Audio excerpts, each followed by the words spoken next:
связи с пандемией молодежи приходится находить занятия, которые будут соответствовать новым мерам безопасности. Начальник молодежи и спорта Гагаузии рассказала о мероприятиях, которые они планируют проводить во время пандемии. К сожалению, в связи с пандемией эти мероприятия мы сегодня провести не можем, поскольку они массового характера.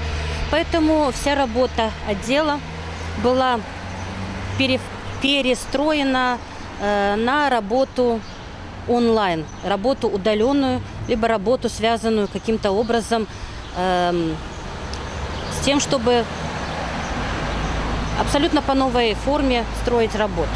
Как отметило большинство опрошенных жителей города, планы на лето у молодежи изменились в связи с пандемией. В свое свободное время молодежь предпочитает уделять спорту и читать книги. Особенно это стало удобно в период пандемии, когда больше времени удается уделить на свое хобби. Я планирую сидеть дома и в течение времени выходить на улицу и гулять, и все.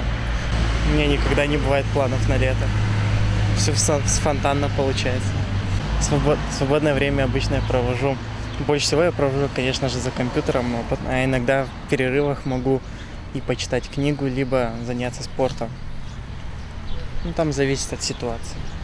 Хотелось поехать куда-нибудь отдохнуть, но из-за пандемии все границы закрыты.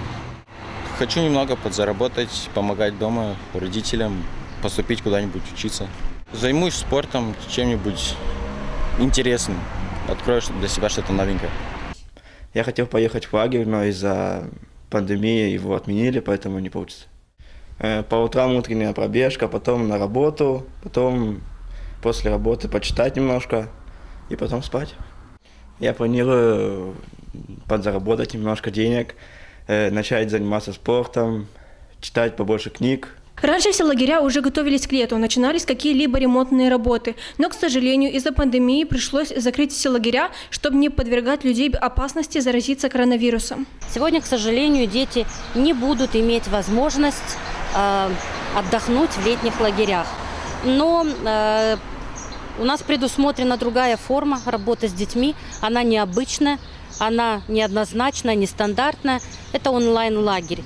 Когда впервые я узнала о таком опыте, это был опыт Кишиневского отдела образования, то я сама отнеслась несколько скептически к этой идее. Граждане предпочитают сидеть дома и изолироваться, меньше контактировать с окружающими.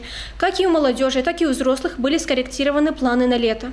Планы на лето у нас были тоже, как и у всех. Ребенок планировал поехать в лагерь, а затем мы планировали поехать на море, как обычно. Но в этом году резко планы изменились, и в этом году мы будем находиться дома, то есть на работу и дома.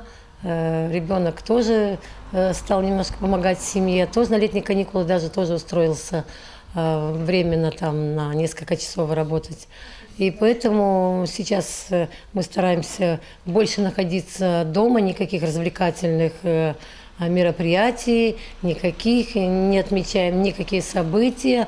Мы стараемся меньше общаться с соседями, только на расстоянии. Управление молодежи и спорта летом предлагает поучаствовать в конкурсах, подготовленных для молодежи, которые не будут нарушать правила безопасности. Сегодня отдел по развитию молодежной политики активно работает над 3 мероприятиями. Во-первых, это фотоконкурс «Молодежный формат». Фотоконкурс стартовал 1 июня, и до конца июня мы ждем по электронной почте работы молодых людей, которые проживают на территории автономии.